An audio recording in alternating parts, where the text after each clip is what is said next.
All right, let's try this one more time. Mic check 1 2 1 2. See if anyone in the chat can hear me. Just push one. Oh man.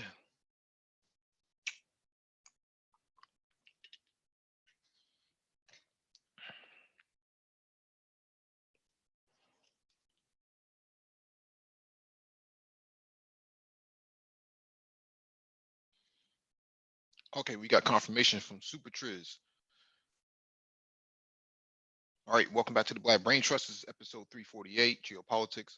Hit the like button as usual. Share the video if possible.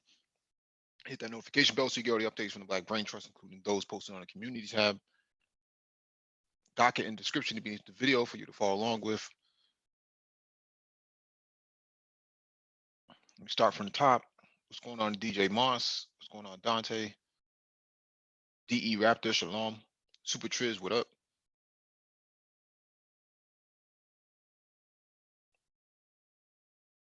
All right. Got 12 people watching, only 4 likes.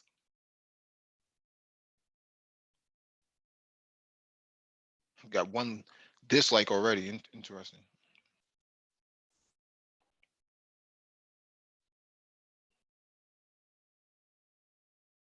Hmm.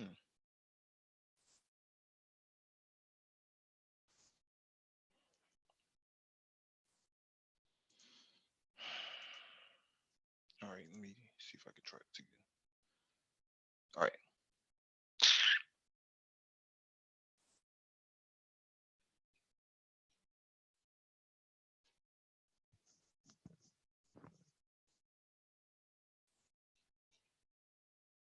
All right, we can't get to the first article because it's behind a paywall, although it wasn't behind a paywall a few minutes ago. We'll scratch that one off the docket.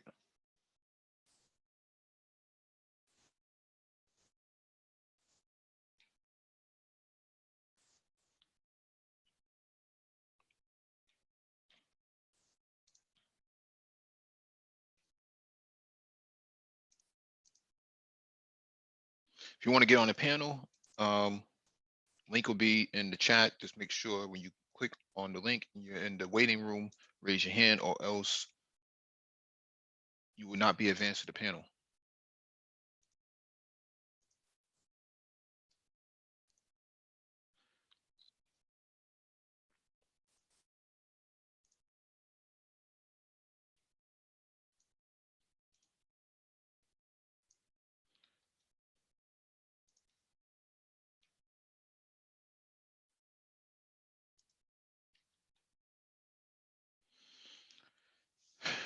All right, so first or second item on the docket, because the first one wasn't available, it's from Al Jazeera. U.S. military envisions broad defense of Syrian oil fields.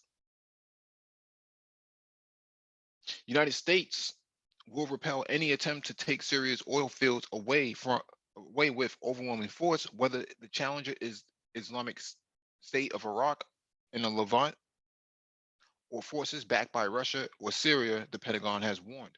The U.S. military announced last week it was reinforcing its position in Syria with additional assets, including mechanized forces, to prevent oil fields from being taken over by ISIS or ISIL remnants or other armed groups. The U.S. Defense Chief Mark Esper offered some of his most detailed remarks to date about the mission at a news briefing on Monday. U.S. troops will remain positioned in this strategic area to deny ISIS access those vital resources. Should have said to those. And we will respond with overwhelming military force against any group that threatens the safety of our forces there, Epser told reporters. Pressed on whether the U.S. military mission included denying any Russian or Syrian government forces access to the oil fields, Esper said, the short answer, yes, it presently does. He noted the U.S.-backed Syrian Democratic Forces relied on that oil income to fund its fighters, including the ones guarding prisons that hold captured ISIL soldiers. We want to make sure that SDF does have access to resources in order to guard the prisons, in order to arm their own troops, in order to assist us with the defeat ISIS mission, he said. So that's our mission, to secure the oil fields. President Donald Trump recently proposed hiring an American oil company to begin repairing Syria's oil infrastructure, which has been devastated by years of war. Repeated U.S.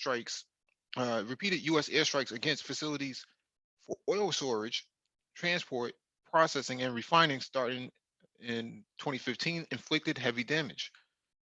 Esper said last week that a mechanized force would reinforce U.S. position in the oil region, meaning a force equipped with tanks or Bradley infantry carriers.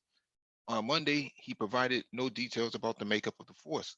He referred to multiple state and non-state forces vying for control of Syrian territory and resources, including the oil. He said while the main U.S. military mission is to ensure the enduring defeat of ISIL, that now will include denying oil income for the group. The United States will retain control of oil fields in northeast Syria, Esper said, adding at the height of now deceased ISIL leader Abu Bakr al-Baghdadi, Baghdadi's rule. Those oil fields provide the bulk of his group's income. Esper remarks echo Trump's focus on the oil in Syria. We're keeping the oil, Trump said during a speech in Chicago. Remember that. I've always said that.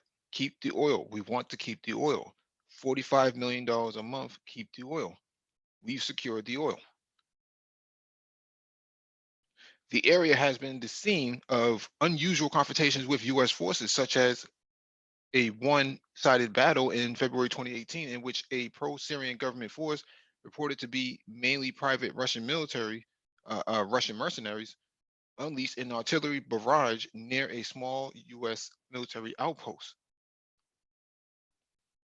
As then Defense Chief James Mattis recounted the episode in congressional testimony 2 months later, he ordered the attacking force to be annihilated, and it was after Russian authorities insisted the attackers were not their troops. Esper said on Monday he has seen no sign of Syrian or Russian forces challenging U.S. control of the oil fields. In recent days, U.S. officials detected what they considered to be a significant massing of Syrian and Russian forces on the western side of the Euphrates River near Deir Zor, a U.S. official said. Russian officials were contacted by phone, and the U.S. was given assurances the staged forces would not move east, the official said, speaking on condition of anonymity to discuss a sensitive issue. So, let me advance DE.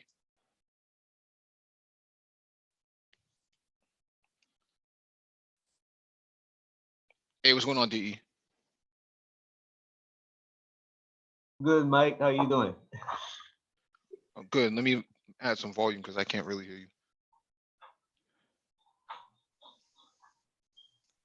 Yeah, so U.S. military wants to occupy the oil fields and deny the Syrian government access to its own resources. And this will be a knockdown drag out because Syrian Arab army is fully equipped now, purposely trained, and ready to take take some of the last bastions of occupation, which includes those oil fields. They will go in there at some point. Not today, not this month, but maybe in the next 6 months, they're going to gear up and go in there.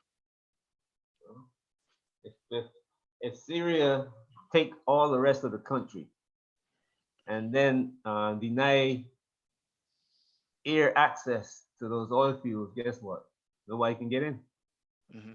So it's going to take some time, but that's what's going to happen. And what's funny about this article is that last week we read an article which the same people were talking about Syria's the state of Syria being a how do they call it, a sovereign nation? What do they call Yes. it? A Yes. sovereign nation. Mhm. But guess what? We want the oil fields. What does it say? You came right out and said it. We want the oil fields. Yep. Trump's been saying that. Let's take their oil, but he said the same thing about Venezuela. Let's take their oil, right? Same thing with Iran. We'll take their oil. There's all, same thing in Iraq. Said the same thing. We'll go in there and just take their oil. Why don't we just take their oil from them? Yeah, but this is about denying Syria the right to the oil, which Mhm. is what Israel and Saudi Arabia want. Mhm. That's it. Mhm. Yeah, definitely. Of course, Saudi Arabia, wants to make sure that no other country, no other nation state has access to their own resources to compete with their state-run energy program. So there's a vested interest in making sure that Syria, basically starves itself through the occupation. But I don't think that's going to last very long. Russia could easily ship containers of oil to Syria through the Mediterranean. I don't see how, I don't think the United States would have the guts to hijack a few Russian barges, oil barges coming in, or oil tankers, I should say, coming into the Mediterranean to deliver 10 million barrels of oil. Somebody is paying the Russians not to do Or or maybe the Russians are probably saying, let's wait this out. Let's see how long the US can hold these oil fields for. Are they willing to hold it for 6 months, 9 months, or something like that? That's true too. And if the US is going to repair them, then guess what? Yeah. Well, if the U.S. repairs it, then they'll try to confiscate it all to themselves. I don't think they're going to repair it at all. I think they're just going to deny it, deny the government access to it. Because if anything, they'll just blow up the oil fields and then leave, set them on fire, That's true. make the Russians, the Iranians, and the Chinese come out of their pocket and pay billions of dollars to rebuild the infrastructure. Right. Hey, what's going on, Zoe? Sac passe, sac passe. Oh, stop! I say, what's going on, man? What's going on? Yeah. What's up, DE? Good. How you doing, though? Doing good, doing good. It's been busy, but yeah, this is basically international piracy, what the United States is doing. Mm-hmm. I mean, literally, you're going to a country. First of all, you're telling the Kurds, like, okay, you're gonna withdraw from the border, and then y'all just gonna protect the oil for us, and we're gonna send our troops there to protect the oil just because they can. And it's just like what DE Raptor was saying, that they're doing it to deny the Syrian government much needed resources, much needed cash, that they could use to rebuild the country with all the heavy fighting that's been going on all over Syria. And then two is just like what you said, Mike V. Like, once they withdraw, I wouldn't be surprised if Trump or whoever comes after him, if he survives his impeachment shit, that they'll have to sabotage the oil field, so the Iranians and the Chinese will have to pay out of pocket. But yeah, man, this is international piracy. If Russia and China was doing this, and let's say in Iraq, the U.S. will be going ape shit. You know what I mean? They'll be going ape shit if that would have happened. This is just so hypocritical. But this is what they do. This is what they do. We have to understand the U.S. has done this to other countries, but it's just that Trump is making it. He's putting it on the summer jam screen for the whole world to see that this is how America operates. Because in the past, it'll be like, oh, the CIA would back a specific government, and they'll send private military contractors there to protect the oil or whatever. So yeah, man, this is international piracy. I wonder how the Russians are going to respond to this, or the Iranians to this. They because the Russians seem really pissed about this. They seem really, really mad about this. Well, they'll take their uniforms on and put on some football jerseys and some hoodies and go in there. Then they can deny that it was ever it was a military conflict. That avoids a complete war. As the article stated, there were some contractors who started shelling the American military, the Marines who went in there. And I've heard about this before, but this is the second time I've seen in the article that you did have U.S. Troops getting killed in Syria. I mean, we read an article about Turkey shooting U.S. troops in the back. So that was last week or something like that, or 2 weeks ago. Yeah, I mean, But this is not the first time that U.S. government has claimed eminent domain on someone's oil. Remember back during Black Wall Street, that's the first thing they went after was the oil profits is what generated Black Wall Street. And the first thing they went in there and did is they seized the oil.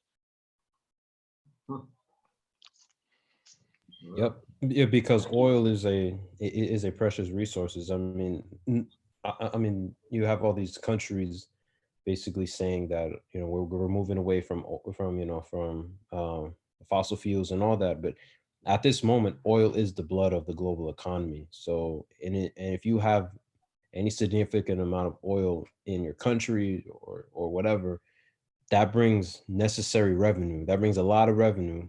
You know what I'm saying? So this is just Washington just trying to deny oil to the Syrian government, trying to use economic strangulation, because that's what they do. That's what they do. Economic strangulation is their game. Sanctions, embargoes, all that shit. That's how this government operates. Because they can't do what they did 100 years ago, whereas they can go to a country, physically take the resources and enslave the population. So they can't do that. So and if there's a government that goes against the interests, they can instigate a military coup. Now it's just like, oh, we're going to put economic sanctions on you, so hopefully your economy collapses, so it creates turmoil, and then the people overturn you, and then in midst of the chaos we can put a puppet in that serves our interests. That's how they operate. Yep. All right, let me get to this next article.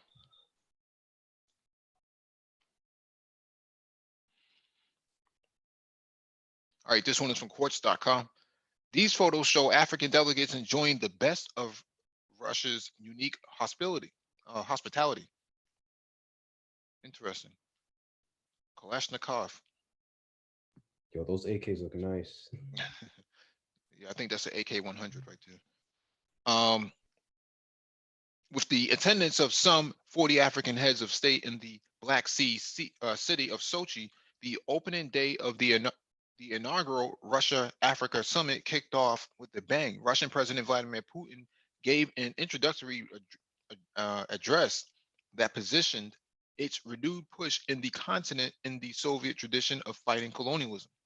Russian officials argued deals with the modern Russia offered African states their independence, presumably implying deals with former colonial powers like France and the UK, or global powers like the United States or China, come with strings attached one way or another. Although deals in nuclear energy, oil, gas, agriculture, and diamonds took a prominent place, two of the main attractions for African heads of state are military cooperation and military hardware. So, this is behind the paywall. So, we talked about this many times before. African governments or African militaries have been buying cheap Chinese hardware for quite some time, and a lot of their hardware has not worked. I've heard about tanks stalling on the battlefield, helicopters not being able to take off, having problems landing, weapons not having weapon malfunctions happening, a variety of things, that don't work, cheap hardware, but it doesn't work. And what's the point of that? And I've said before that, ADAR should actually get involved in the military export of small basic weapons to the continent, not just for profit, but for diplomacy as well.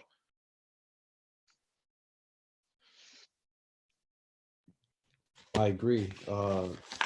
Yeah, so I was talking about this with my homeboy last week because he was asking like what is Russia? Because we were talking about the Russian African summit. It's like what is Russia?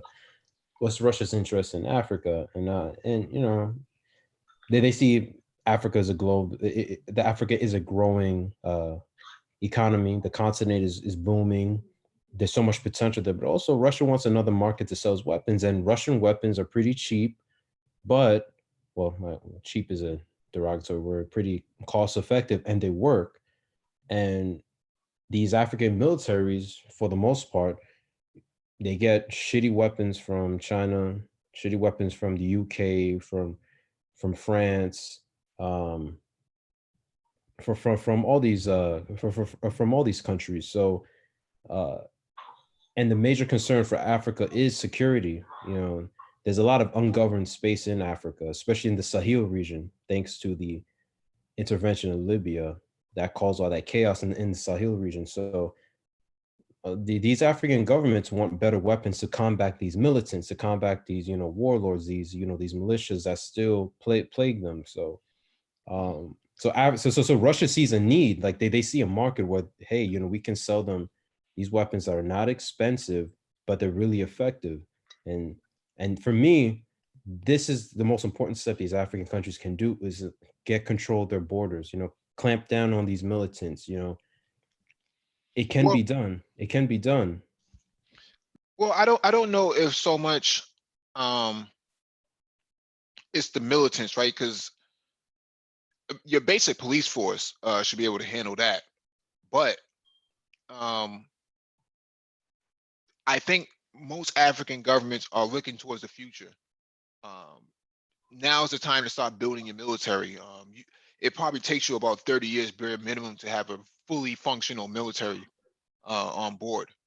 That takes quite some time. You can see Syrian right now. In Syria, their military was overrun by the terrorists, mostly because they had, you know, poor equipment, um, and just lack of ingenuity. They really didn't make their own hardware, outside of a couple of mortars, you know, short range mortars, but that's about it.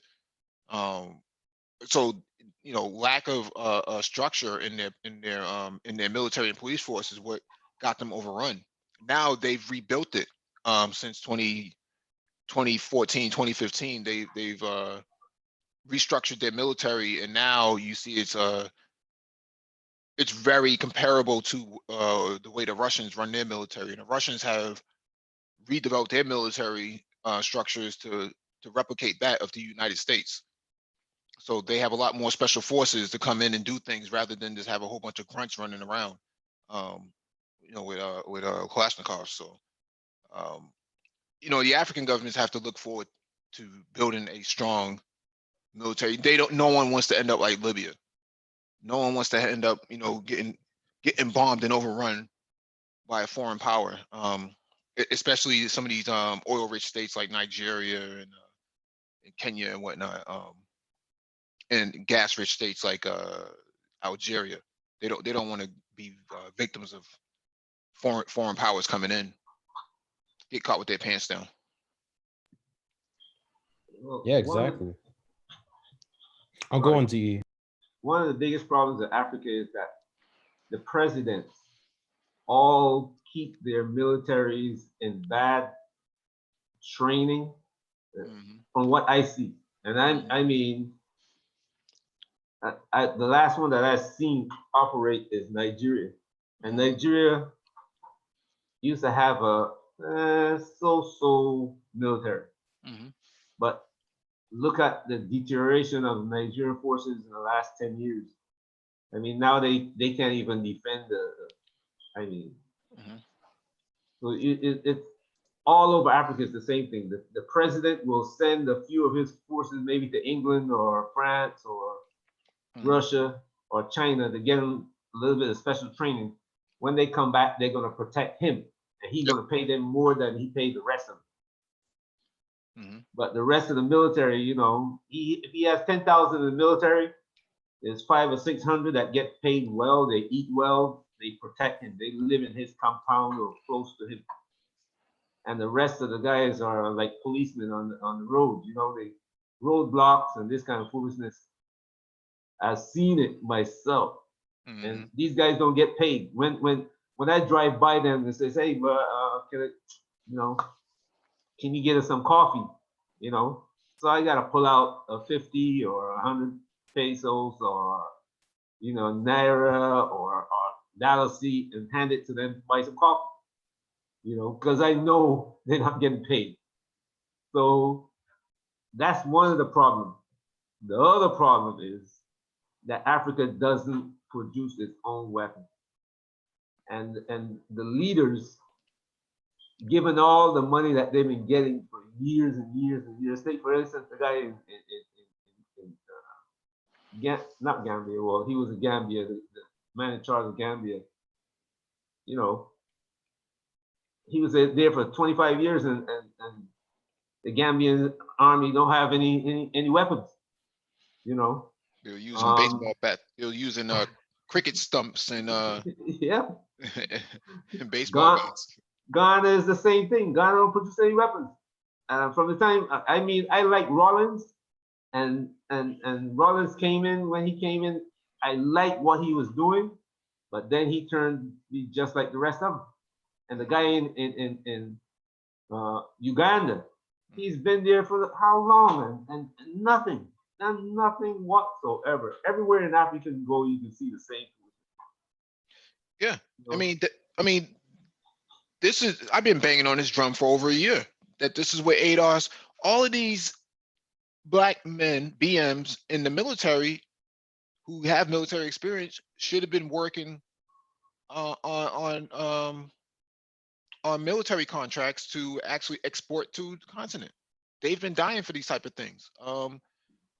Yeah, they've made they were the originators of the MRAP because the colonialists were getting decimated by these IEDs from the rebel forces on the ground, the liberators on the ground.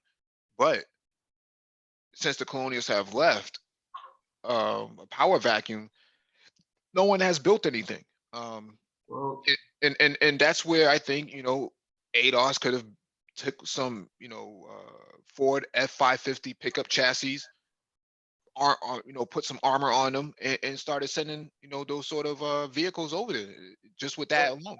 that's a great idea, but there's three sets of forces against that, in array against that. One is the US government itself, because the people who have the money,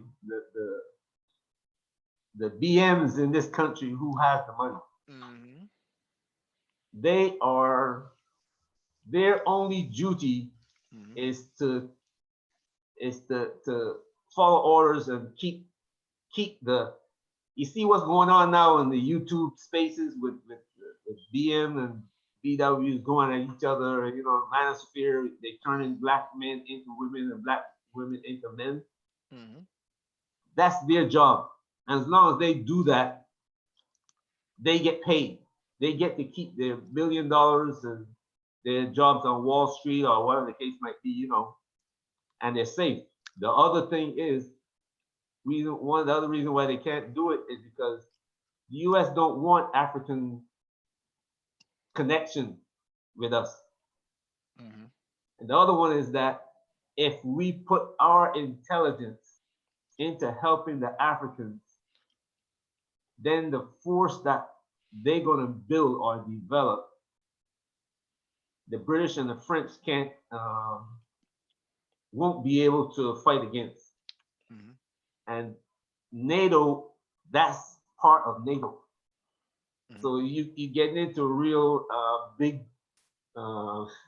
situation there where, you're going to get hands down on you. And then the other one is that any people who are going to build that kind of equipment and bring it into Africa, going to scare African leaders. They're going to scare the hell out of them, because this same people now can come in and train their people to fight against them.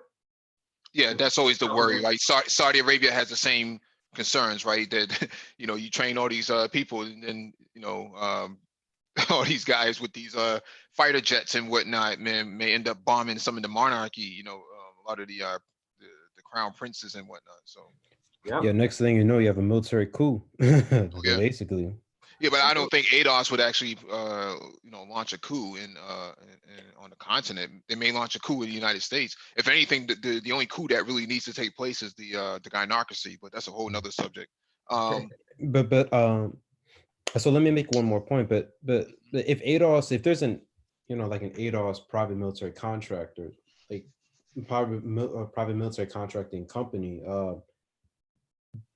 they don't have to deal with. Do they have to deal with the United States government? Can't they just, like, if they Yeah, have they a still contract? have to. There's FTC and all other sort of regulations you have to deal with. Right. You have to get licensed to export that equipment. Yep. And the US is not going to give you a license if that equipment is going to be used to kill NATO troops, which the French are always destabilizing West Africa and parts of East Africa. Oh, The okay. Spanish, I mean, the Portuguese in Southwest Africa, Southeast Africa, and the British are in the North and East Africa. So, you know, you get into kind of, you get into things that what's called, you know, Yeah, because I always thought, like, if you are a private military contractor, if Ghana or Nigeria was like, hey, you know, we want to buy this product, or hey, we want you guys to come train our troops. I mean, if that country has the money, can the, you know, PMCs go there? But I guess you have to go through the United No, States. the PMCs can go there. There's nothing saying that the PMCs can't go there. What happens on the ground is a different story. right. You can go there and build it there, but Mhm. you can't build it here and export it there. And you need to get the equipment here. Right. You have to get the basic body parts here. And if you can't get those body parts because you can't get an export license, it's a problem. Yeah. You have to build factories, and Africa leaders not going to build that kind of factories because they don't want any opposition. Once you start building stuff like that, you create an infrastructure where you got intelligent people who are going to question you and might even want to get rid of it. So you know, it's interesting that DE said that Ghana doesn't had not built any weapons. Let me see if I can find the article that from early this year. when I said build weapons, I don't mean build an AK-47 or something. No. I'm talking about vehicles. There's a vehicle that they built.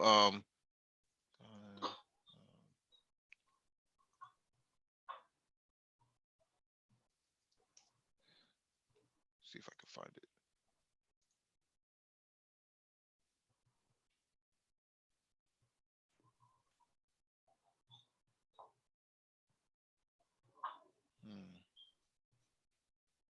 You talking about the one that Greeley is assisting in the building? I don't know if Greenlee is or Geely is involved in that.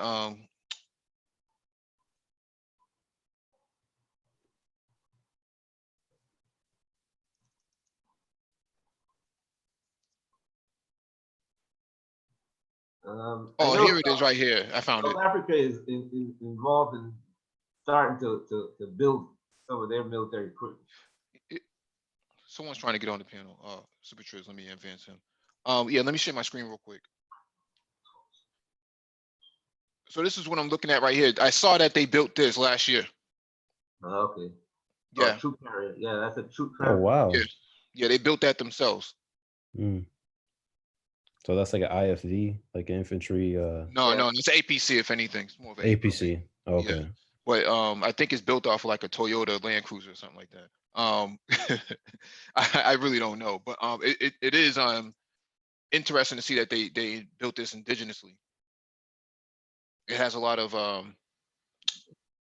what do you call these things? DE, these are turret or well, it has a different purpose though. I think it's like smoke screen or something like that. Oh, okay. Yeah, but it has the ports, gun ports on it. Yeah, the gun ports alone is But this is supposed to carry like 30 troops in it or something like that. It's like a big ass elephant or something. I think it carries like 20 or 25. It can cram up in there. It looked like it can carry about 20, yeah. Yeah, that's pretty good, man, to see that they're doing things like that. That's the type of stuff that I'm talking about. Is that a Gundam? Yeah, the Africans tried to build their own Gundam, so. The things like that you need in Africa, you know. because Yeah. it's a multi-purpose vehicle. Because when you got like Ghana, even though Ghana you don't hear about it, but they have like Nigeria, they have flooding in certain areas. Like if you go up in the central and north, Kumasi, around that area, sometimes you get flooding and all that. And a vehicle like that, when I'm looking at it, is good. Even their uniforms look pretty interesting. Indigenously built. Yeah. They look more professional now. Nicholas Fuller says that it's a death trap. Well, it could be if you put yourself in a position. I mean, a tank is a death trap too. You know what I'm saying? A tank you hit and roll over and you all dead. Yeah, the underbelly of a tank is it's the softest location. So you know, to say that this is a death trap, this is the whole purpose of an APC like this is to avoid small arms fire, get your troops to and from a location and be gone. That's the only purpose of it. It's not to go into a complete tank battle at all. And plus, like, what military is Ghana going to really face? This is for counterinsurgency, you know, dealing with Boko Haram and all those other militant groups. And these militant groups, you know, they only have RPGs, AKs, and, you know, RPK machine guns. So it's like, you know, so they're designing the military not for conventional warfare, but for counterinsurgency, for the most part. Well, troop deployment is the whole Yeah, troop deployment. Yeah, troop But deployment. the fact that they're able to build something like this is the type of stuff that, you know, I was mentioning for over a year now. This is what ADOS could be doing, you know. Hello. Hey, how you doing, brother? Hey, how you doing? This is King Zuko. There's 3 situations that you will have to deal with. I work for a multi-capital organization. I'll put it like that. And what happens is this: just to even send out anything that has to deal with any type of war type situation, you would have to go through 3 organizations just to be able to even send out the parts. Then the intellectual property on top of that part, they won't allow that. They will allow it if you're like a big corporation that deals with the government, but like then you got other situations that you gotta in red tape that you gotta deal with. Yeah, the licensing is the biggest handicap, because any one of these companies, like you said, the company you work for, can say, you know what, we don't like it. They go to their friend in the Congress, and the Congress shut you down. Yeah. Well, first off, there's look up ITARs. So if you look up that right away, that right there is everything that you got to deal with when it comes to like on my everyday situation. I got to think about what I'm sending in an email, because if I'm sending it to a person who is of a different origin, and I just so happen to send code or like a diagram or something like that that has to deal with a military type situation, it's automatically it's a very big situation at that very moment. So interesting. Okay. Yeah, so I got a question. What's going on, Super Triz? What's going Super on? Triz. Everybody on the panel. So when you're talking about the export of certain goods, in particular, items that can have a military application. Period. At that very moment, when you say that one part right there, period, it goes into ITARs. Yes. And so, and when we talk about the military applications, from a vehicular standpoint, we understand that a lot of the things that we use that can have a military application, like consumer goods, a lot of those things are now manufactured in Mexico. So, is there some type of legal loophole? Like, say, for instance, you had a base of operations in Mexico, and you were able to export like automotive parts directly from factories in Mexico. Are you chattel of America? Excuse me? Are you chattel of America? What of America? I said chattel. I said chattel as a joke. But like, are you a citizen of America? Yes. Incorporated or citizen of America is what he's talking about. Pretty much, if you're a citizen of America, once you actually push that situation into play, it is now a situation of like, if it's a screw, and it goes towards something at war, done deal. Yeah. He's right about that. In the U.S., with the 2001 Patriot Act, it allows them to confiscate, just about any sort of account that has dealings with U.S. citizens doing business abroad. Okay, so let me ask this question now. Mhm. This is all alleged. I'm definitely not trying to have NSA knocking at my damn door, but let's just say, for instance, you had a consumer good and you were able to export it to a company, say on a continent. Now, this company on a continent then takes that product and then resells it to another company that has a Nope. military. Nope, there's a clause in Nope. there. There, I Says, got it. There's a whole nother organization just for that right there. right, Yeah. there's If a there is clause in any there type says, of connection with another corporation on another land, Mhm. and or if it's a situation like I just had to take this course, like, because you got to do it every year. So say for instance, if it's just on another land, I'm not going to say any particular name, but it's on another land, and it's a piece of equipment that can be militarized, it will fall under damn, what's the other organization? It's not ITARS. It's I think it has to do with the defense intelligence as well.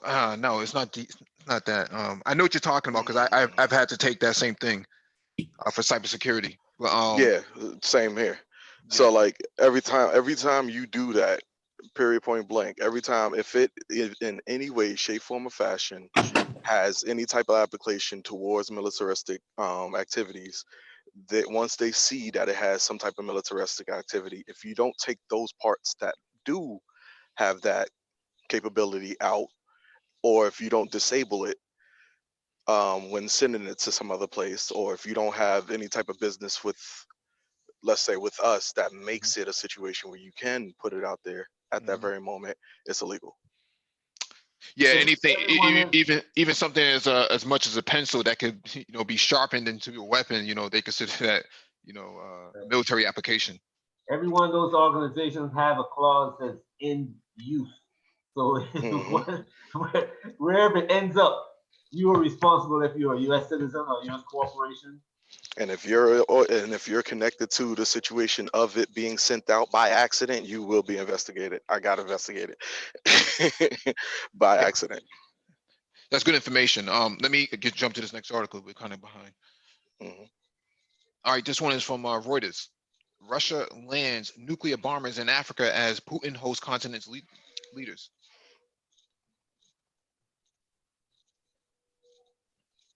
Russia landed 2 nuclear-capable bombers in South Africa on a training mission on Wednesday, a flight apparently timed to coincide with President Vladimir Putin's opening of a flagship Russia-African summit designed to increase Russian influence.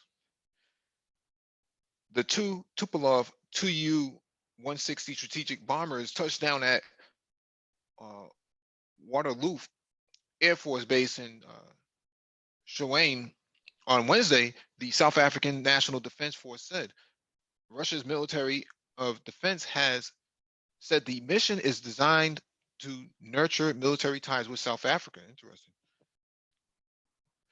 Speaking before dozens of African heads of state at a 2-day summit in the southern Russian city of Sochi, Putin called for trade with African countries to double over the next 4 to 5 years and said Moscow had written off African debts to the tune of over $20 billion. The first Russia-Africa summit is part of a Kremlin drive to win business and restore influence that faded after the 1991 collapse of the Soviet Union, which backed leftist governments and movements across the continent throughout the Cold War.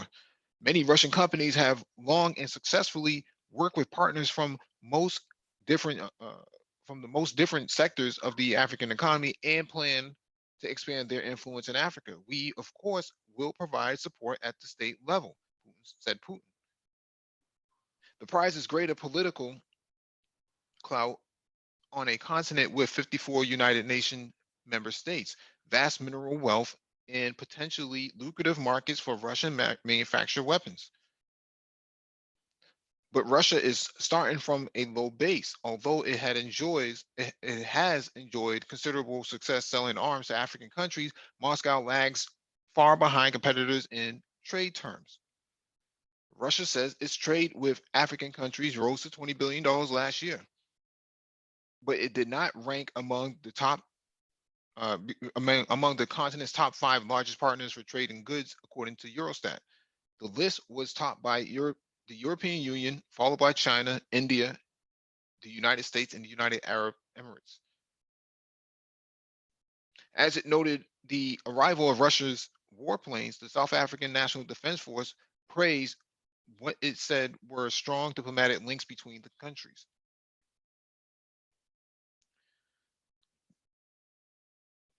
Yeah, so this is interesting. It looks like, from what I've read previously, it was that Russia is stepping into the most melanated states in sub-Saharan Africa. As it stands, you know, they have very strong ties with Mozambique, Angola, especially Zimbabwe. They've helped them out. Also, Botswana for mining operations, joint ventures on mining operations. Central African Republic. So these are all very melanated states, and it really puts a spin on how melanated people interact with non-melanated people across, outside of the West. We've read articles and heard videos of Chinese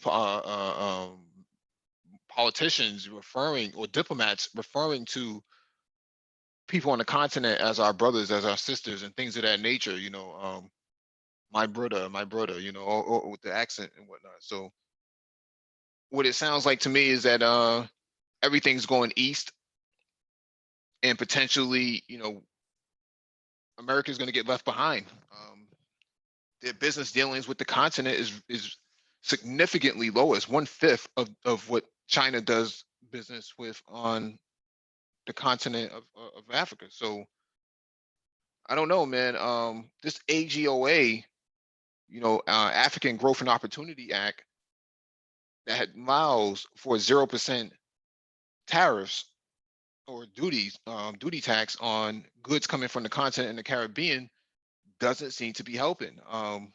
Mostly because American companies have dumped cheap goods into the continent that rival that of indigenously developed goods. So bad move on the U.S. Side and the Brits. Well, because they think of Africa as the dark continent, backward,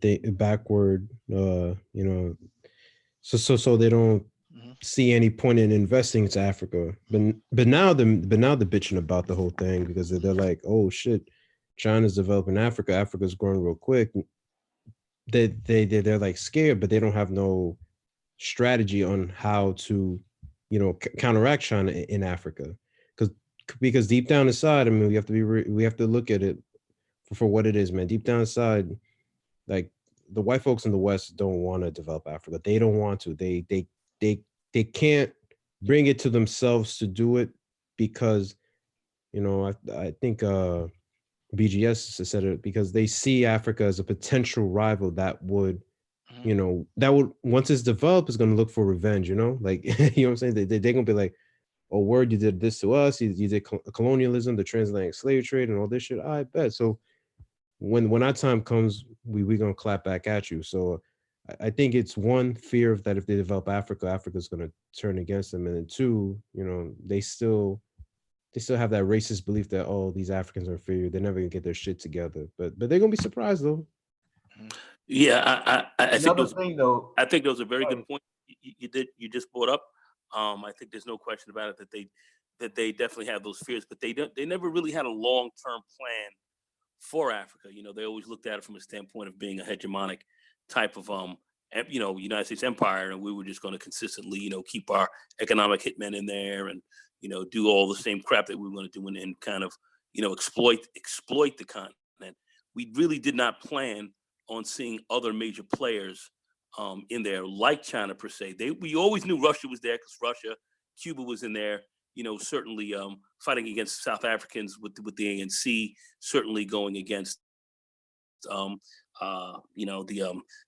powers that be, certainly from Angola and helping to free them. The Cubans played a very big role along with a Libya. lot of Libya, absolutely, Mozambique as well. Mhm. And they had a lot of influence. So Cuba and Russia had a lot of influence on the continent. I mean, over the last 50 years, 50, 60 years, with a lot of with a lot of revolutionary fighting, along with armaments and economic support and so forth. So they've been there for a minute, but they didn't really count on China's rise and moving into Africa and playing the role that they've played. They didn't have a long-term plan. They did not expect these players to kind of come in and begin to link up on the continent. Short-term, short-sighted thinking from rather arrogant, short-sighted, mayonnaise folks who just did not anticipate the move the way it's moving today. They didn't anticipate it. Mhm. The other thing though, Nagon and Zoe, is that take for instance what happened with China. China 5 years ago, you walk around Beijing and said, what do you know about Africa? And the average Chinese don't know anything. 5 years into the future today, you see Chinese making videos all over Africa. You see Chinese getting married to Africans in increasing numbers. You see Chinese moving into Africa, opening their own companies and sending stuff back to China. So well, you had a lot of Africans too. Hold on a minute though. Being educated. America was afraid that if they opened up, let's suppose American companies start going into Africa. And I will give you one example. I used to work for airline, and when we start sending flights into Ghana and Nigeria, I was on board. The guy who was in charge of Nigeria was a black guy. The guy who was in charge of Ghana was a black guy. They had a Caucasian over the two of them, but they had to put people in there who know what they're doing and look like the Ghana, look like the African. So when you start doing business in Africa, it's like the Europeans now are sending a lot of Africans who were born in Europe back to Africa to do business with the governments in Africa. So Americans have to do that. And when they start doing that, Black Americans say, well, ooh, holy mackerel, we're gonna come back home and start talking how great we are doing there. Look at pictures of my house. Look at pictures of my wife, my African wife. Other Black Americans gonna be, and America don't want that hookup going on. Yeah, they want to maintain a colonialist sort of position over the continent, but that's a shot in the foot, on their behalf.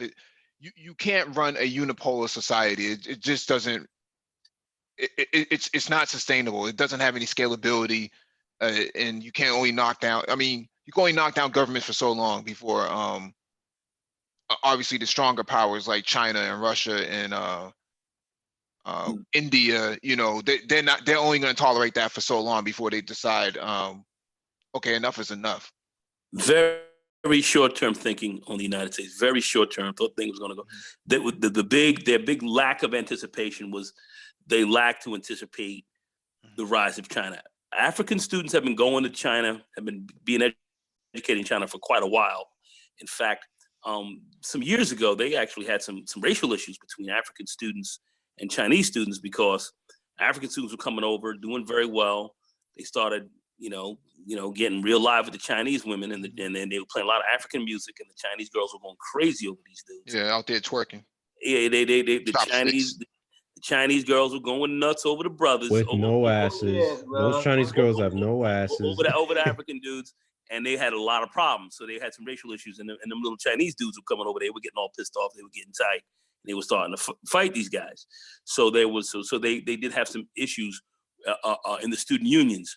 But China had been anticipating this move for a while. They had always looked at that. In fact, Mao Zedong and them were trying to really speak with Afro-Americans about joining up in solidarity with African people here within the civil rights movement and all that. All that was going on. All this stuff was going down. So this was going down. So this has been something that's been evolving for a while. This is not this just didn't start. Ho Chi Minh and them, he was in Harlem, man. He wasn't too far from my office. He was up in there. So a lot of people had rolled through there, as well as we know, especially the Cubans as well, and we know Fidel Castro and all this. We know about that as well. But this is something that's been going on for a while. I know a lot of people don't talk about it, but this has been evolving over the decades, and now it's coming to fruition on the continent, and we should watch that closely and get involved.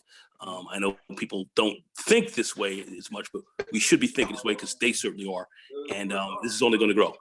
The Black student unions are doing exactly Very that. much. Very much. They have a lot of political influence. Very much so. In sort of grassroots organization. They're very, very strategic, man. Make sure y'all support Black student unions, man. And I looked as the leaders here in this country for those kind of international support movements that go on in these various countries. They are looked at as a very key player in that. Your Black student unions. I don't think a lot of people are aware of that as well, but they look towards your Black student unions more so than anything else when they want to politically organize and move and make connections with other foreign movements as well. A very, very important part. Yeah, good point, Mike. Let me jump to this next article because we're already behind. This one is from thedrive.com. The RSA, Republic of South Africa, and Russian Federation have strong historical links with diplomatic relations established between both countries on February 28th, 1992. An official South African Defense Department press release said on October 3rd, 2019. The military relations between the two countries is not solely built on struggle politics, but rather on fostering mutually beneficial partnerships based on common interests. It is worth noting that South Africa abolished its racist apartheid system that ensured white minority rule in 1991, but only held its first post-apartheid elections with universal suffrage in 1994. A year later, the new South African government, under the leadership of President Nelson Mandela, signed an agreement formalizing military-to-military ties with Russia.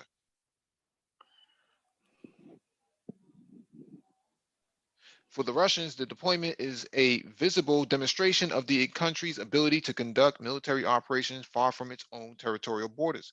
Russia has already been conducting an increasing number of long-range patrols, including using strategic bombers such as the Tu-160 and the Tu-95 MS Bear in strategic Arctic and Pacific regions in recent years, highlighting these capabilities. Some of the missions in the Pacific have been in cooperation with China, underscoring how the Kremlin has been looking to engage more and more regularly with its partners around the world more directly. This was also seen in the deployment of the Tu-160 60s to Venezuela in 2018, which involved a combined Russian-Venezuelan patrol in the Caribbean Sea lasting some 10 hours. The exact route the nuclear capable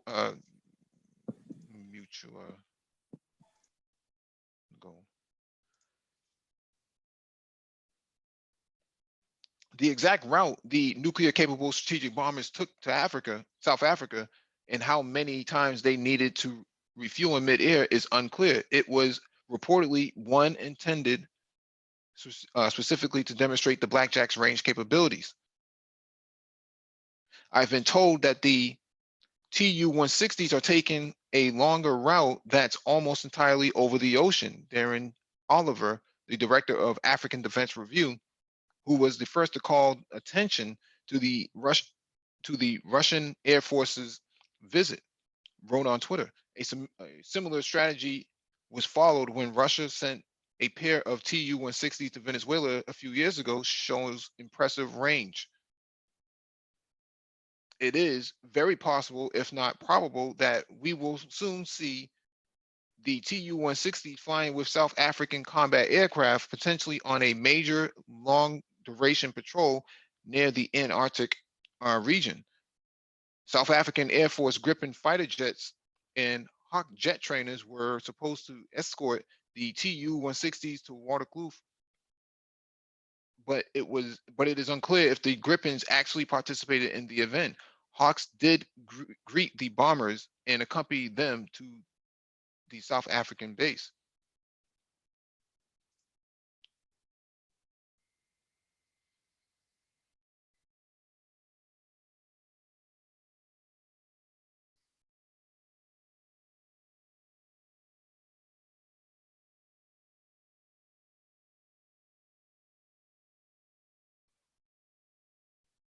It's pretty interesting. Regardless, as with the Tu-160's visit to Venezuela last year, the arrival of the Blackjacks at Waterkloof is also a very visible display of the warm relations between Russia and South Africa. African Defense Reviews, Oliver said that there had been plans for such a visit in 2016, but that the Russian Air Force scrapped the deployment due to operational demands relating to the conflict in Syria. It's not clear why this would have impacted the Tu-160s, which have seen very limited use in the conflict compared to other types. But there may have been other personnel and logistical constraints at the time, especially in terms of airlift capacity. Now, ironically, thanks to the delays, the bomber's arrival is even more symbolic. Early in the day, at the first of its kind Russia-Africa summit, South African President Cyril Ramaphosa met with Putin. While in Russia, President Ramaphosa is expected to attend the inaugural Russia-Africa Economic Forum, have bilateral meetings with President Vladimir Putin of Russia and other heads of state and government attending the summit. Ramaphosa's office said in a statement ahead of the trip, these discussions are framed by three thematic pillars, namely forging economic ties, creating joint projects, and collaborating in the humanitarian and social sector, according to the official South African government news agency.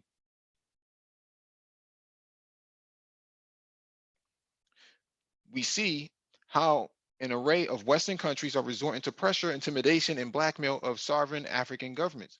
Putin had told the Russian state-run news agency TASS on October 21st, 2019. In recent years, the Kremlin has been using debt forgiveness and generously financed sales of weapons and other military equipment, among other mechanisms, to expand its influence across Africa.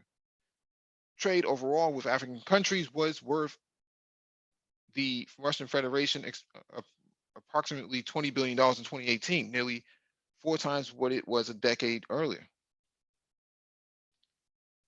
The Kremlin has also reportedly employed some of its hybrid warfare strategies to try to ensure that pro-Russian leaders in various countries remain in power.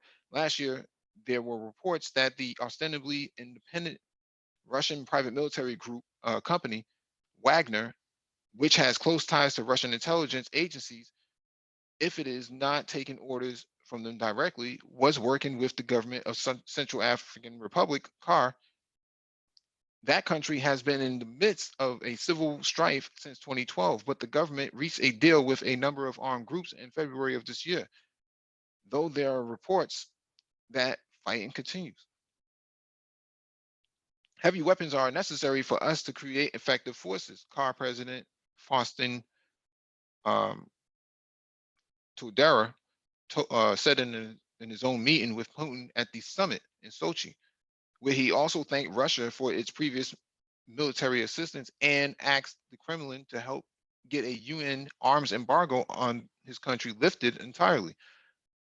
Armed groups get heavy weapons by circumventing the embargo, and that is why we cannot control the territory of the whole country. Russia has also made recent arms deliveries to Mozambique, including Mi-17 helicopters equipped with the uh, President S directional infrared countermeasure system, sometimes misidentified as sensor turrets, which you can read about in more in the past war zone piece. There are also reports of shadowy Russian mercenary groups such as Wagner being present. This country is also experiencing an outburst of political violence that observers fear could lead to a larger civil conflict. Secretive Russian military contractors may have also tried to intervene on behalf of former Sudanese dictator Omar al-Bashir, who is now in prison following a coup in April 2019 that occurred in the midst of popular protests against him. The Kremlin also has strong ties to Libyan strongman Khalifa Haftar, who launched an assault on the country's internationally recognized government early this year. These are just some of the inroads that Russia has been looking to make across the continent in recent years, spurred on in part by what appears to be waning US government interest under President Donald Trump. The US military notably announced last year that it would be significantly drawing down its African commitments. In the end, Russia's real competitor in this case may be China, which has already established significant ties throughout Africa, including the establishment of a major military outpost in the Horn of African nation of Djibouti in 2017. The Chinese government also notably financed the construction of the African Union's present headquarters, which opened in Addis Ababa, Ethiopia in 2012. Beijing has denied reports that it installed covert surveillance equipment in the building with Chinese construction companies were building it. Still, the deployment of the two Tu-160 60s to South Africa certainly sends a very loud signal that the Kremlin remains invested in the country and continues to be interested in expanding its ties across the continent as a whole. So, US is pulling out, China is already there, Moscow is moving in.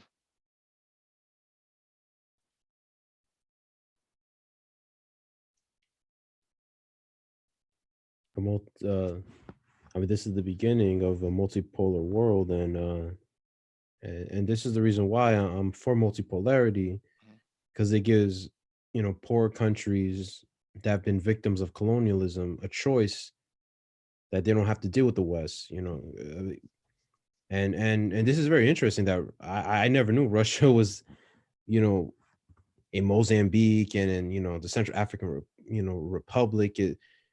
And one thing in the article that I found real interesting was that they put an embargo on the Central African Republic, but somehow the rebels bypass it and they get weapons, which means they probably get supported by the West to destabilize the country, so that the country can never get it can never be stabilized, because we have to remember the Central African Republic has a lot of mineral resources, but that's going off topic. But yeah, it's just very interesting. Well, The US is just like what Nagon said. The US is not interested in Africa. well, they don't have a good strategy for the continent. Not so much Yeah. not interested. They don't have a good strategy without importing racism or exporting racism to it.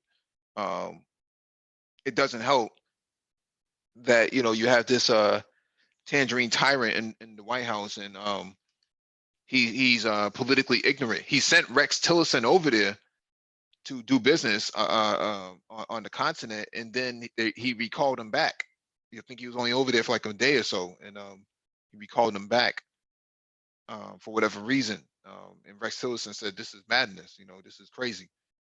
What are we doing over here?" And what, as a matter of fact, what haven't we done? But as the article states, they're drawing down their military commitments to the continent. There aren't any. There's no leadership in the United States that's addressing this issue.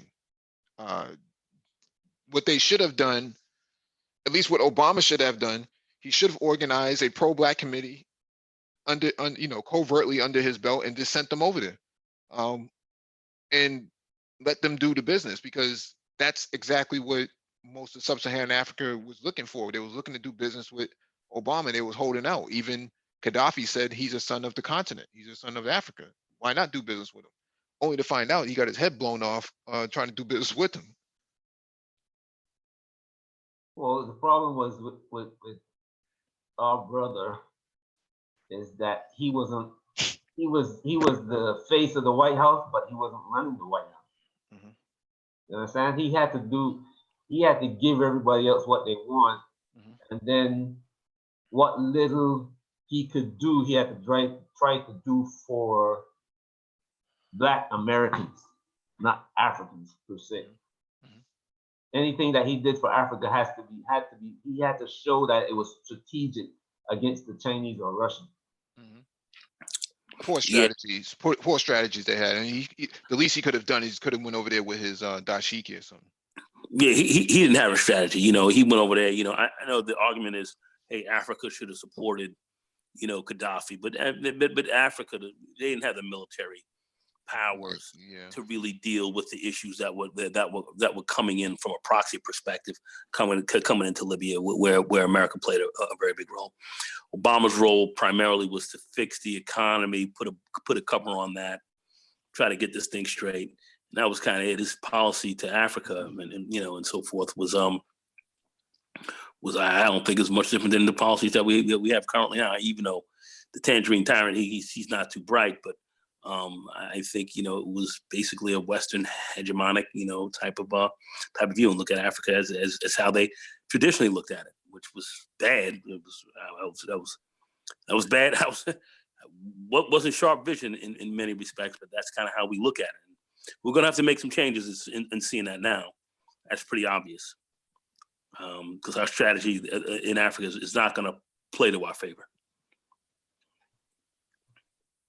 Well, it might be too late for that. The only strategy that might have left is just create more hostilities, like what the French did. When the French found out that Africa was going away from them, guess what they did in Libya? They went out and took out Libya, and then they started going down right across West Africa. Mhm. And now they can't maintain their troops in West Africa. Yep. So that's what the French did, and America might find itself in that position. The British found themselves in the same position as the French, because now the only thing that they can do now is send Meghan Markle over to Africa. Mhm. They no longer, they can create hostilities. They can send guns in there, and like you're talking about the CAR. The Russians had to go in there and help the government, prop the government, because the British were supporting all these what you call it in CAR. Mhm. They're doing it in CAR, and the Dutch are doing it in what's that right next to Rwanda? Rwanda is a country, I can't remember the name of it, but they're doing the same thing in there with the British. They're creating problems. Rwanda is growing, but this country is not. Mm. Yeah, the article stated that even when Omar al-Bashir was being ousted, it was Russian defense contractors that came to his aid, but they were overwhelmed. We know that Israel played a strategic role in overthrowing him, overthrowing Omar al-Bashir, as well as Morsi in Egypt. Morsi wanted to take a flight to Tehran, as well as open up the gates for Palestinians. That was a lot of red flags went off in Israel, and they said, "Get this nigga out of office now." Not only Israel, in Saudi Arabia. Oh yeah. The Saudis, we giving you the money. What are you talking about? You can't do that. Yeah.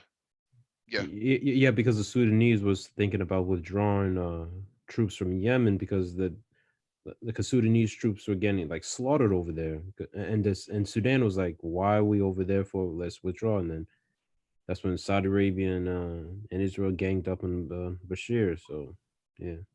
Yeah. Yeah. That's the Let me get. problem like I was saying before, you got these African leaders, their troops are not trained. So No. when you send them into a war, they're gonna get wiped out. Yeah.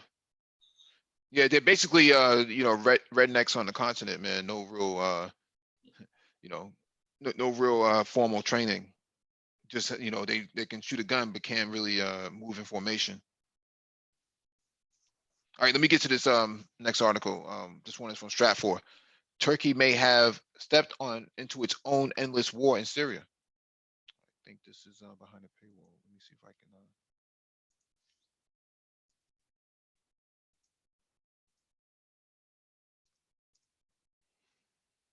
Okay.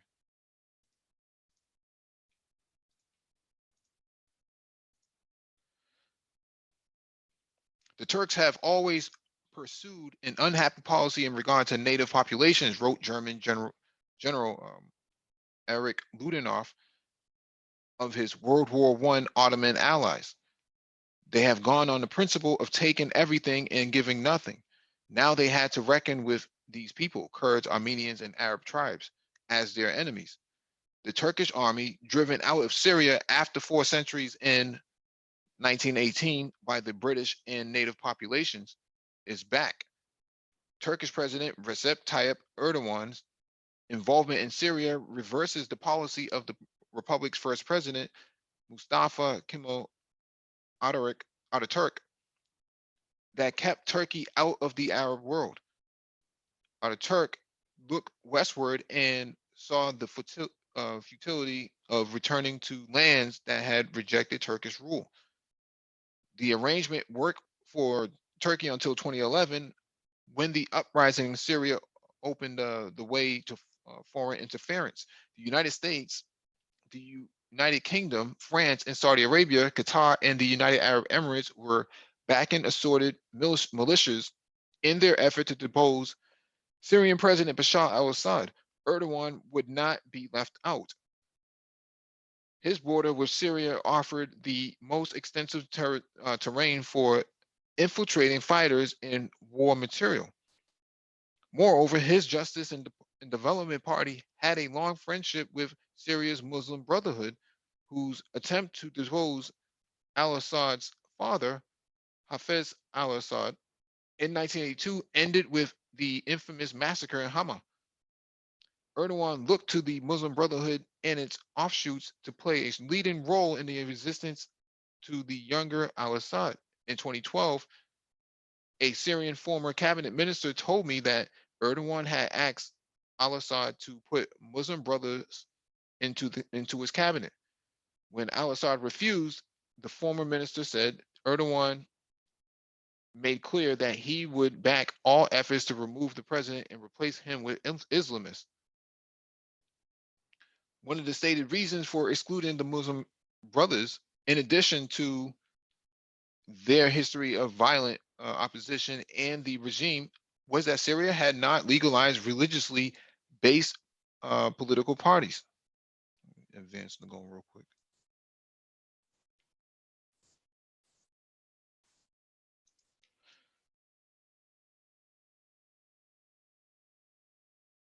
The decisive effects of sectarian parties had played out badly in Lebanon after 1975 and had done little to benefit Iraq after the U.S.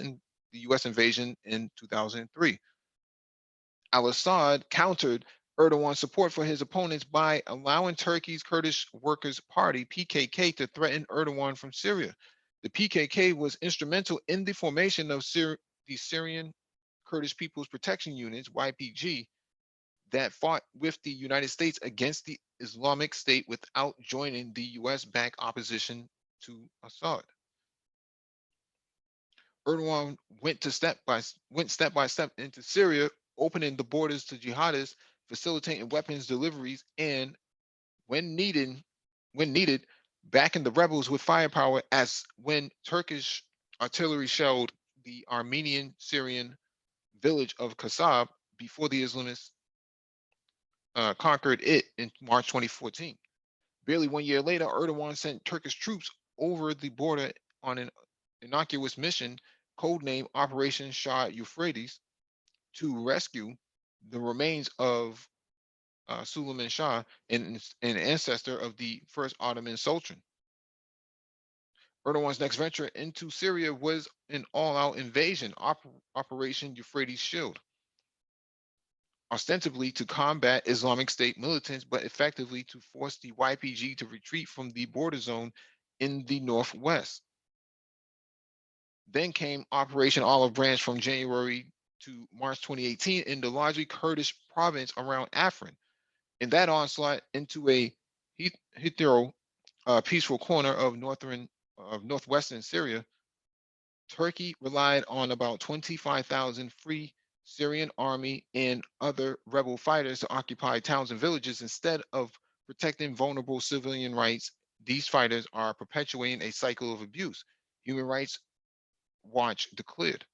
The United States refrained from assisting its Kurdish allies, a precedent for its behavior when, following his now famous telephone conversation with Donald Trump, Erdogan ordered his army and its allied Islamist militia to advance into northeastern Syria on October 9th. Turkey's Operation Peace Spring followed in the Operation Olive Branch game plan. George Orwell would have appreciated these operational names that expels Kurds, civilians, and fighters from the northeast, executes Kurdish politicians, and gives Turkey control of a 20-mile wide belt from the Mediterranean to the Iraqi border. Despite international outrage and sanctions, Erdogan's decision to expand his military occupation of northwest Syria to the northeast and destroy the YPG is popular among all factions in Turkey. The new mayor of Istanbul, Ekrem İmamoğlu, who won office on promises to resist Erdogan's Islamist and anti-Kurdish policies in Turkey's most cosmopolitan city, backs the military operation. On Twitter, he called the YPG a treacherous terror group, betraying the Kurds who helped elect him. A leading opposition daily, social headline its front page: Americans, Europeans, Chinese, Arabs, all united against Turkey, bring it on. The pro-war fever infecting Turkey replicates the parades, flag waving, and oaths of allegiance that accompanied the country's entry into World War I in 1914. When the Ottoman fleet attacked Russia's forts back along the Black Sea, Turkish political parties and media outdid each other to demonstrate support for an offensive that started well and ended badly. Turkey lost its empire and the European allies occupied Istanbul. Anyways, I think the article is spot on.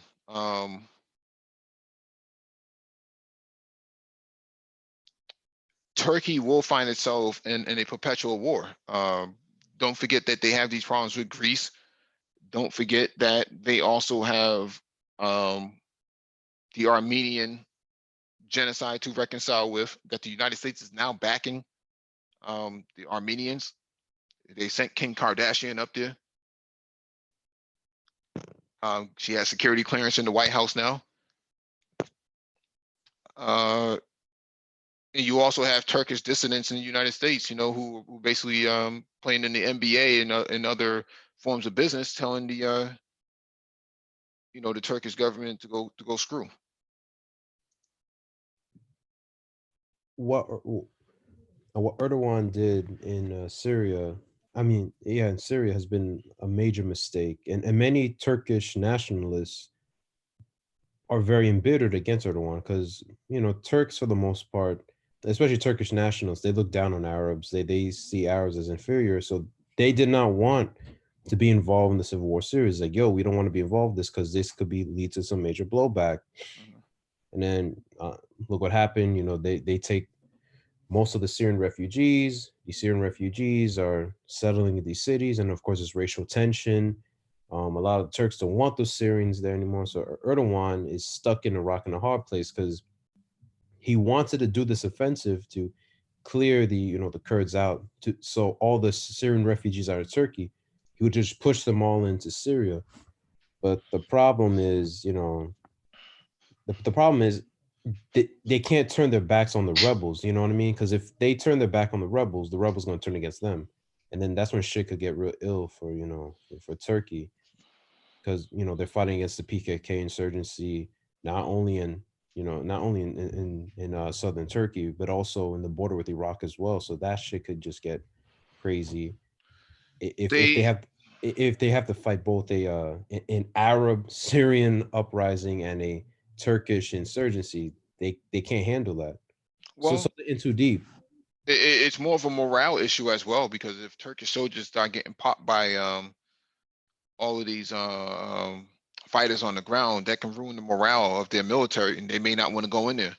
Um, we've seen that before over in Afrin, where they were occupying the area, but PKK was actually lighting them up pretty well with sniper rounds, so demoralizing their military and forcing them to evacuate after a while. I have no doubts that the U.S. have left ATGMs and Stinger missiles behind for the for the YPG to defend themselves. I mean, if they do that, Turkey might just get so embittered that they could just leave NATO. I mean, No, they won't leave NATO. That's too much of a political card. What will happen is um they will patrol the area with the Russians. The Russians will control the area with mhm. them, and they'll just ride side by side with them. The Russians are willing to play that political card themselves by taking over those areas. I don't think Putin has the stomach to keep his military on the ground. They already lost 2 fighter jets, or they lost 1 fighter jet and I think 2 or 3 helicopters, and quite a few troops on the ground, contractors as well, Mhm. over the time. So Russia spent all their money that they could. They spent a few $1 billion. I think they spent $2 billion in Syria, and decided to get out of it. Um, Yeah. And one last thing too, and this is the reason why the Russians are very impatient. They want to get into Idlib. They want to end the war. They want to just be finished with the rebels, mhm. just crush them. But Turkey's looking at it like, damn, if you guys do that, we're gonna have a refugee crisis ourselves, and we can get even more Syrian refugees on our borders, and we don't know what to do with all these, these damn Syrians. You know what I'm saying? So Turkey put itself in a very, very, very hard place, and Turkish nationalists warned Erdogan about this. Like, let's not get involved with this mess. All right, let me get to this next article from RT.com. Gorbachev reveals how the Soviet Union could have been saved. The Soviet Union's first and only president, Mikhail Gorbachev, says he fought to the last to keep the USSR from falling apart. He believes it would have survived past 1991 had his planned democratic reforms been realized. In his upcoming book, What is at Stake? The Future of the Global World, Gorbachev describes what could have kept the Soviet republics as one cohesive whole. The key, he says, would have been to restructure the Union as a federation and give its members more autonomy, something he'd been trying to do before the USSR fell apart. My deep belief was that the way to the republic's political sovereignty, to their economic self-reliance, to to the preservation of their identity, to the development of their culture, lay in the renewal of the union, in turning it into a democratic, real, effective federation to which the republics would delegate part of their authority. Gorbachev says in an excerpt from the book seen by Russian media. The reform would have been finalized in 1991 with the signing of the new Union Treaty, but that was not to be. It was cut short by the August 1991 coup attempt, ultimately leading to Gorbachev stepping down and to the Soviet Union falling apart in December. After that, the leaders of the Soviet Union's largest republic, Russia, headed by Boris Yeltsin, went down the path of disintegration. The disjunction party line prevailed, Gorbachev writes, and the economic consequences were soon felt by millions. Soviet era nostalgia appears to be peaking in Russia, with 66% of respondents in a late 2018 Nevada poll saying they regret the USSR's disintegration. They are almost 55 years old or older, though the numbers of such responses are increasing across all age groups. So they could have maintained the Union had they went with reforms. I find that to be very interesting. I haven't read the book yet. I would like to read the book, but Yeah, that's crazy. That because I mean, the running talking point was the reason why the Soviet Union collapsed was because what was that reform called again? I think Glasnost or something, something like that. That Gorbachev allowed. You know, I think it was a term in describing the economic reforms, which was, you know, like shocking to the system. Basically, the You talking about Glasnost? yeah, Perestroika, and Glasnost. yeah. Yeah. But really, if it was a series of things, the Afghan War being one of them. I mean, you really looked at the downfall of their economy, and other states, you know, starting to as Russia started to weaken, couldn't handle some of its states economically. People started to break forth. You know, Baclav Havel and his whole crew breaking loose over there, and then you had the whole move being made with respect to you know, Belarus and all that, you know, breaking up. You just saw so much breaking up during that period. Yugoslavia. I mean, there was so many things going on.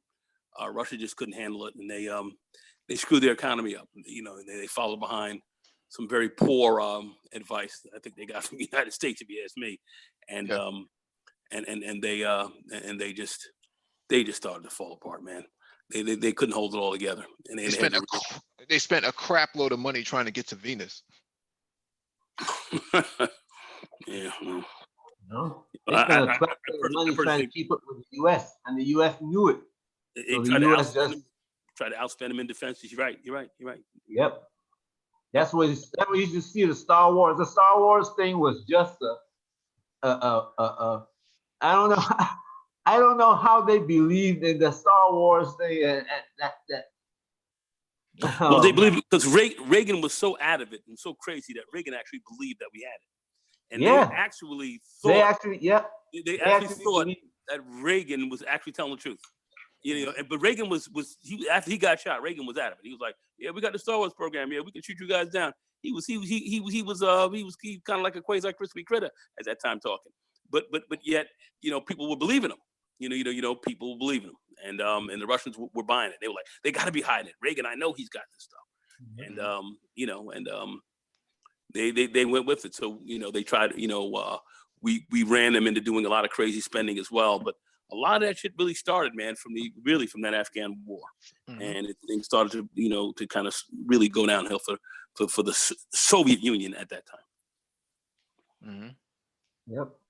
So the question is, I mean, I know this is like, you know, you can't really say what if, like, if the Soviet Union was intact today, I guess its economy would be similar to China's, I guess, like China, kind of capitalistic, but it's they didn't socialism. manufacture anything. That's the problem with the Soviet Union under communism, and they didn't manufacture shit. Yeah, that's the thing. But there's a movement inside of Russia still today where people want to go back to communism. They want to go back to the old communist state because they felt like they were doing better underneath that. Because they had a middle class lifestyle. If you look at if you look at some of the literature and some of the recorded documentaries, Russians ate 3 times a day. They had pretty good healthcare. They had a pretty good lifestyle under the Soviet Union. And they want to go back.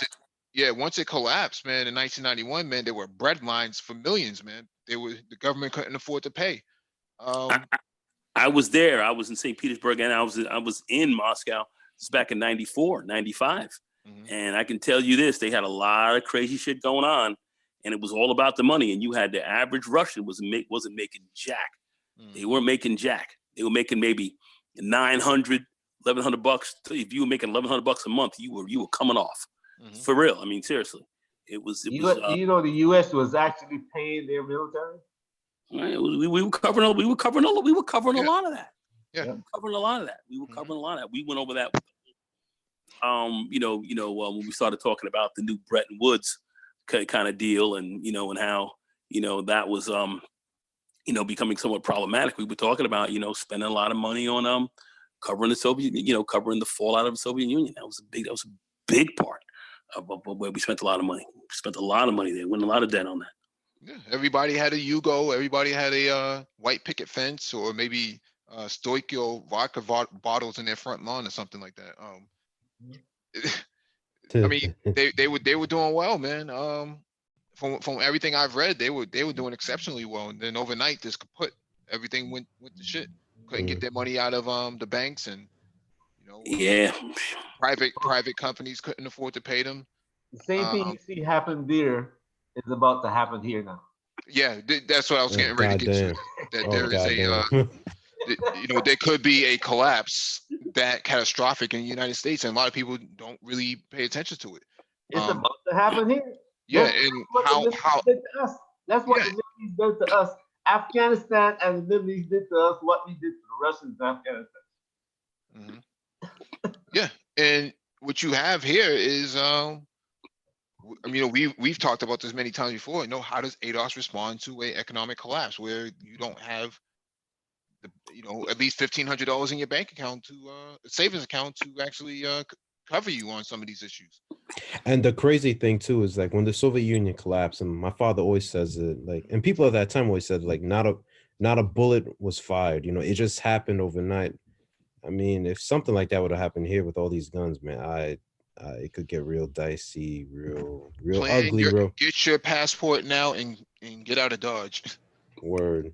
No, bro, the same thing is going to happen here, but you're going to have the states. The United States you're going to have the Northeast, the Southwest, maybe Central, and then you have California and the rest of them in the Northwest.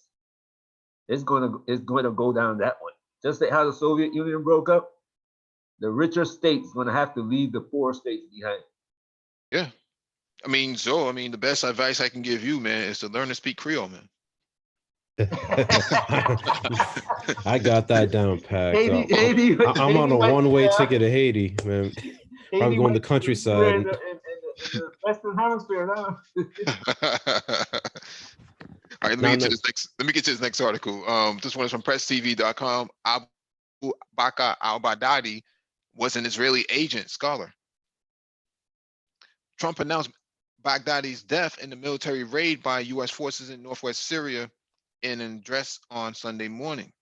Trump's announcement and the photos that followed the announcement were a farce, according to Kevin Barrett, an author, journalist, and radio host with a PhD in Islamic and Arabic studies. Trump's announcement of Baghdadi's killing was full of hilarious lines. Barrett told Press TV in an interview on Monday, describing the announcement as a comedy that made people helplessly laugh, meant to entertain the Americans and give them a sense of gratification. The truth. Oh, what's going on here? You work at Home Depot or something, bro?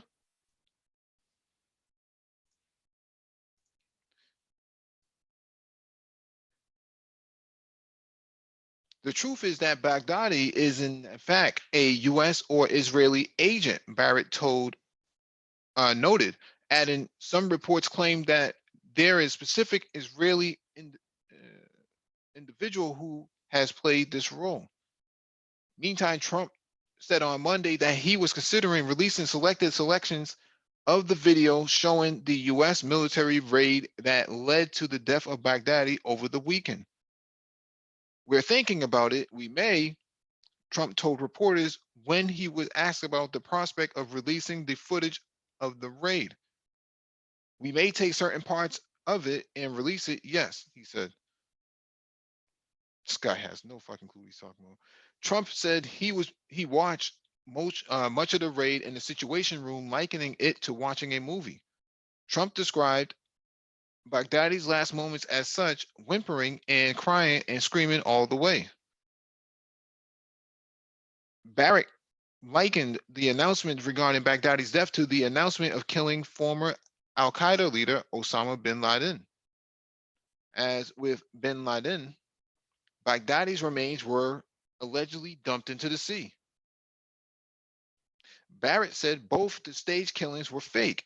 The people staging these fake events don't even seem to have the slightest interest in making them at all plausible, Barrett concluded. United Nations spokesman for the United Nations Secretary General Farhan Haq said in the press briefing on Monday that the international body had taken note of the announcement by the President of the United States on the death of Abu Bakr al-Baghdadi, the leader of the UN designated terrorist group Daesh. However, he said the UN cannot personally verify the accuracy of this. I find these assassinations to be hilarious because it's probably been 5 times since 2012 that they said they killed this guy. And every single time the news turns out that it's not true. He escaped. He slipped through a manhole. He hopped on a motorcycle and popped a wheelie down, the Syrian highway and ended up in some mountain somewhere. It's hilarious, man. I'm not surprised that they would use this though, because every president seems to need an assassination. Bush had Saddam, Obama had Osama, and now Trump has al-Baghdadi.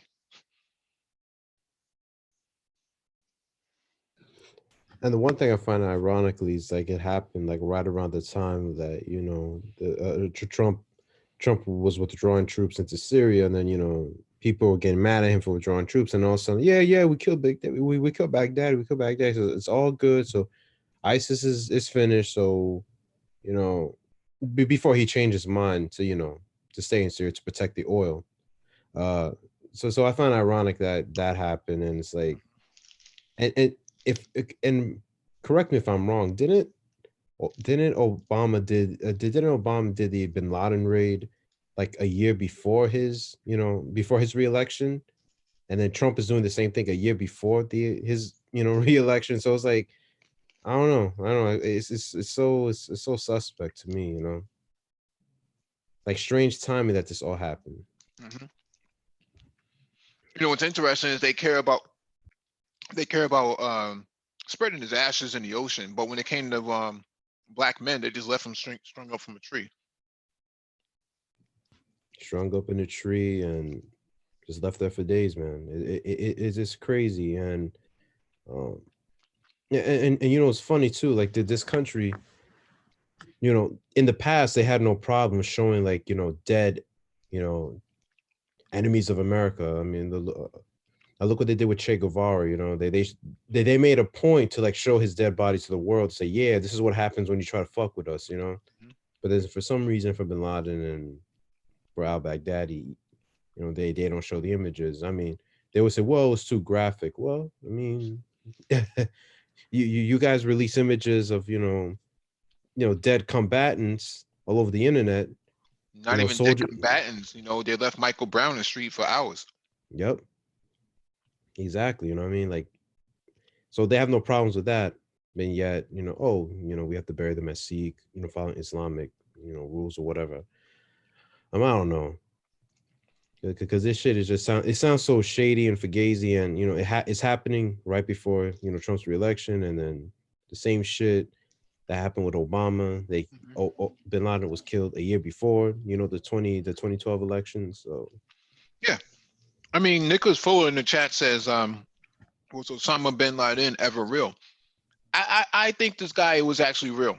There's too much evidence on the ground that people had spoken to this guy in terms of like journalists and stuff in the Middle East. So we know that he's real. The question is, where the hell was he?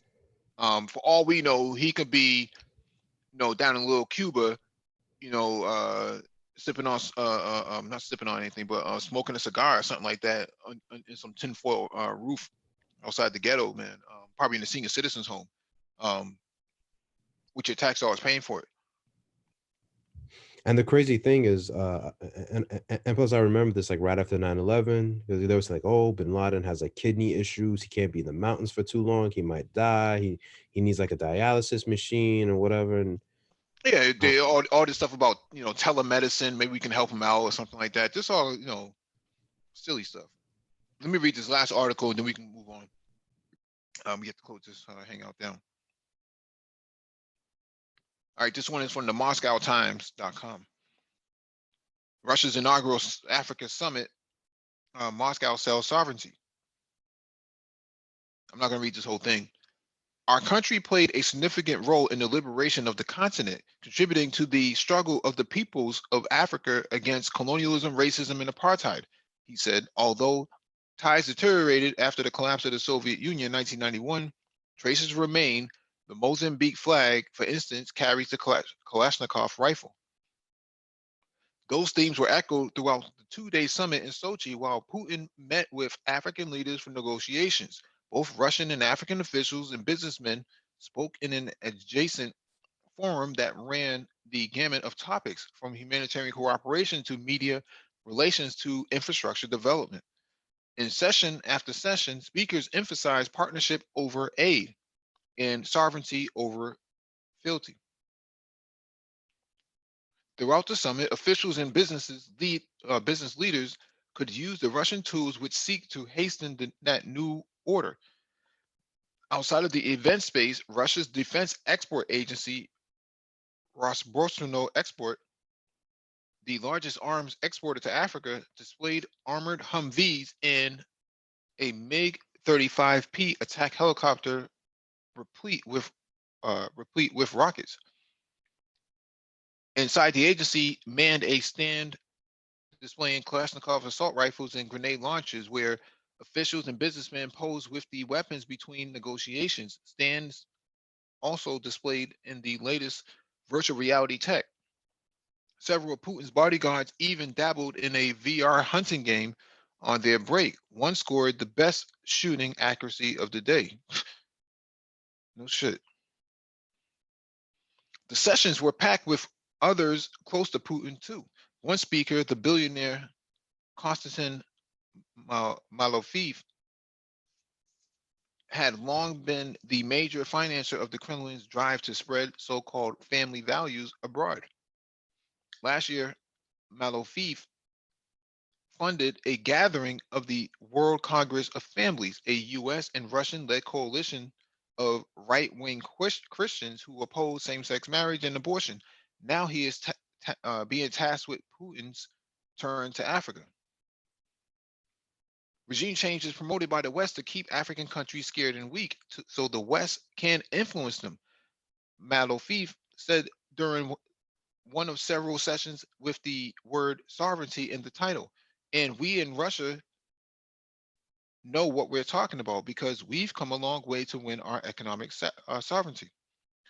Malofeev was speaking as chairman of the Moscow-based International Agency for Sovereign Development, IASD, which was set up this year. He said IASD would work to help African countries find African solutions to African problems by the end of the conference.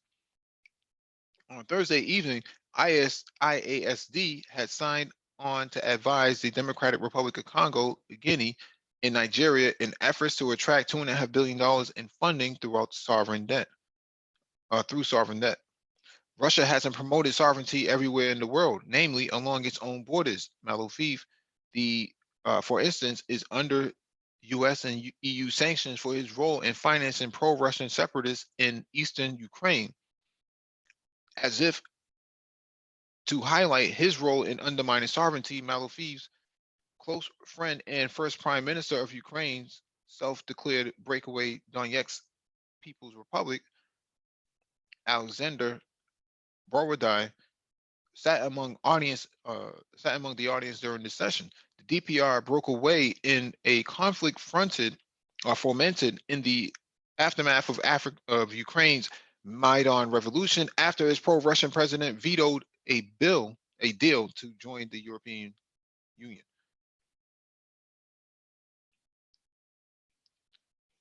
So not a whole lot as to what happened in terms of what are some of the big what are some of the big deals that were beneficial to the continent. Um, it says only 12.5 billion dollars worth of deals were struck over the course of 2 days of a 2-day summit. So I would like to see some an excellent breakdown of what happened, but they seem to be keeping that stuff really hush hush.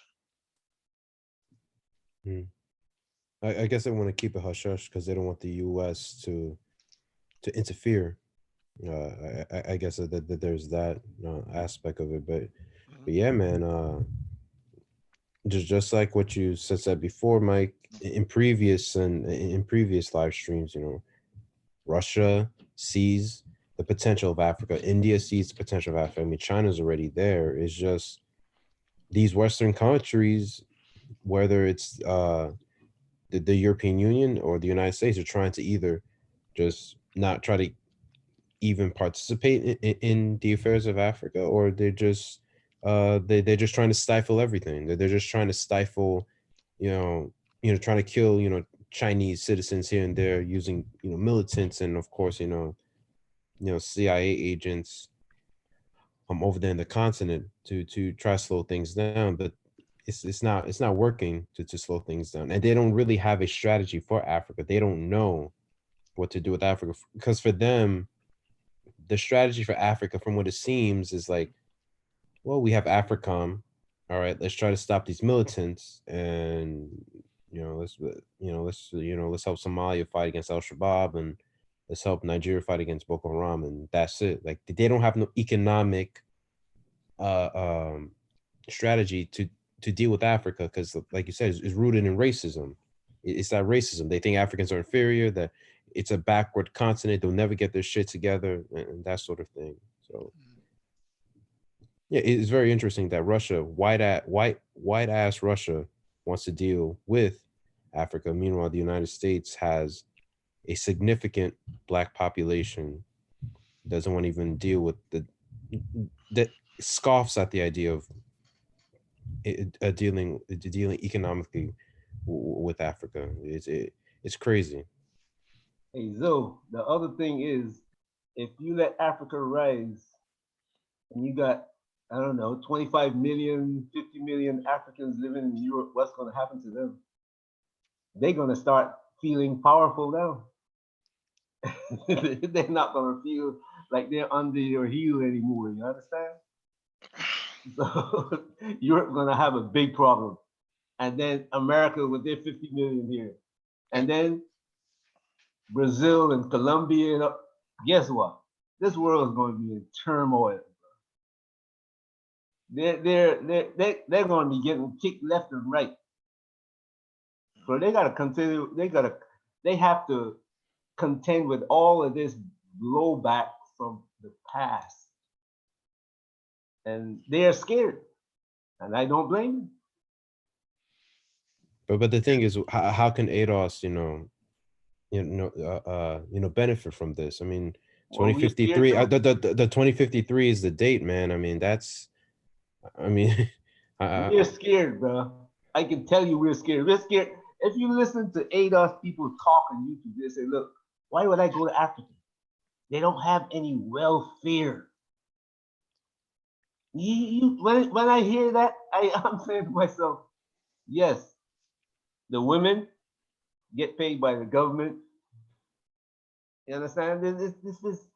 This thing is deep, bro. Yeah.